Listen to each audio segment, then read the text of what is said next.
Hey everyone, in this video we're going to discuss about the 7 important things that I gleaned from this book. And if you want a general review of it where I talk about my impressions of it, you can check out my previous video, which I'll link down in the description. Okay, so I'm just going to give you a general view of what this book is about. So this book is marketed as the self-promotion guide for people who hate the very thought of self-promotion. So if you're anything like me, you would not have entertained the thought of putting yourself out there, either because you felt uncomfortable to do so or you wouldn't have seen the point in the first place. Of course, some people might say that be so good that they can't ignore you and you just have to be good and you don't have to find anyone and other people will find you. But Austin Kleon doesn't agree with that. He says that for people to find you, you have to be findable. Think about this. If you are hurtling away in your studio or your computer and you're creating excellent products but in the confines of your own room, who would ever know? All successful content creators out there now, they consistently share bits and pieces of their work online. They don't waste their time networking, but rather they take advantage of their network. Okay, imagine this. What if your interviewer didn't need to read your resume because he already reads your blog? And what if you lose your job but you have a social network of people who are already familiar with your work and who are willing to help you? Or finally, imagine yourself doing the things that you like, practicing a new craft or a trade or a business, which you however would have even without sharing it, while also allowing for the possibility that other people can find you and they are drawn to your work and they can possibly help you grow in your career. And all you have to do is show your work. There is this myth of this lone genius who is toiling away in his studio making one masterpiece after another, but in the confines of his room. But that's not how creativity works. In fact, most of the inventions are created not from isolation but through collaboration. Even Einstein did not develop his theory in solitude. His knowledge was based on his academic studies, his research papers that he read, and the patent files that he read when he was working as a patent officer. There is also evidence that he drew ideas from his classmate, his friend at his patent office, and even his first wife, and that helped him actualize his ideas. So you do not have to be a lone genius, or even a genius for that matter, because whatever you're involved in, you're almost always a part of a whole. And how do you become that part? That's through collaboration. And you will get a chance to collaborate only when you share your ideas, only when you tell people what you're interested in, and they will come and find you, or probably you will. There's also this fear that I'm an amateur and there are a lot of professionals out there who can do better than me. What do I have to show about?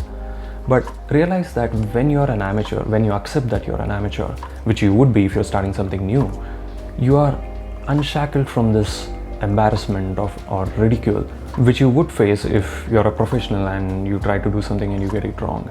So accept that you're an amateur. Start showing what you're working on. Share your results. Some people might think that if you start showing your results and you probably don't improve in it, you'll just remain mediocre. But Clay Shirky, in his book Cognitive Surplus, says that on the spectrum of creative work, the difference between the mediocre and the good is vast. Mediocrity is still on the spectrum. You can move from mediocre to good in increments. The real gap is between doing nothing and doing something. There's also this other thing called the spotlight effect. So it's basically believing that a spotlight is always trained on you and people are always constantly watching you. Almost everyone walks around thinking that a spotlight is always trained on them. But what they don't realize is that the only people who can see that spotlight is themselves, and no one really cares about it. They have their own problems and their own busy life to deal with. So don't be afraid to be an amateur. The only fear that you have to overcome is the fear of starting something. Okay, so if all this sounds like a lot of work, remember the fact that we're all going to die one day, and only this fear of death is what will make us realize that life is limited, and only then can we focus on things that we actually want to do. And we avoid this fear of death by always living in a state of denial. So denial is a refusal to accept reality, thus blocking external events from awareness. But even with people who have come very close to death, admit that the next few days were the most beautiful moments in their lives.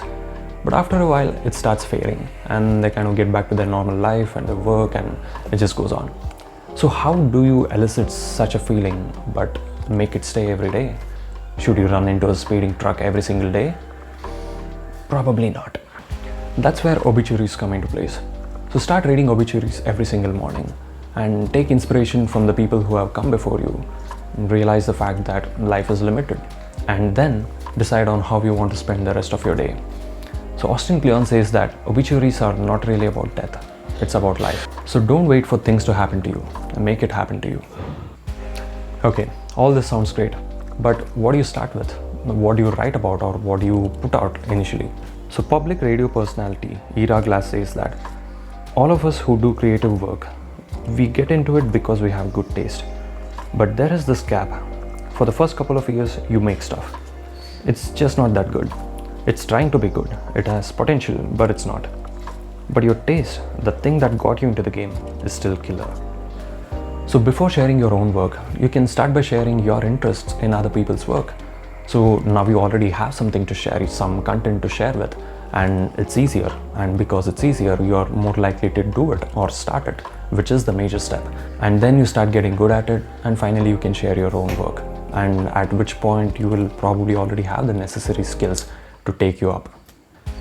Okay, so if you have watched any reality TV shows, you probably are familiar with the concept that if you win in the week's challenge and you get immunity in the next week. So that means that even if you don't do well in the next week, you are exempted from elimination. If only life was like that. Does your success in one project or one product that you create ensure that even the next product is going to be successful? So if you do well or create something nice once, does it guarantee that you will do the same again?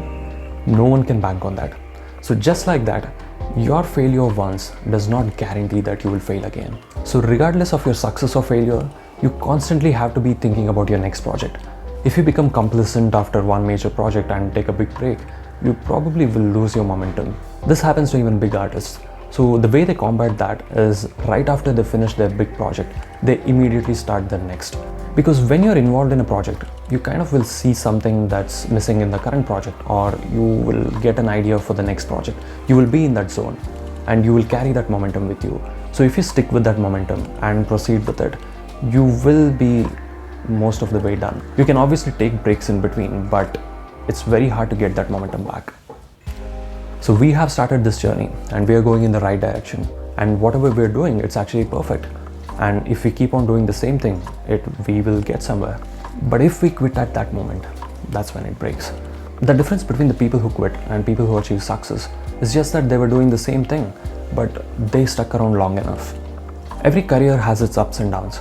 And just like with the story, if you're reading the story, you do not know if it's an up or a down. The same translates to our life. When we are living the story of our life, we do not know if it's an up or a down, unless we have this eagle-eye view from the fourth dimension of our life. So all we can do, or the best we can do, is to keep on doing what you're doing, keep on improving, and this will definitely get us somewhere. So these were the 7 insights that I gleaned from this book, and which I thought was helpful. And hopefully you felt that too. There are many other points that are discussed in this book which are also helpful, so you can pick this book up. So stay tuned and thanks for watching.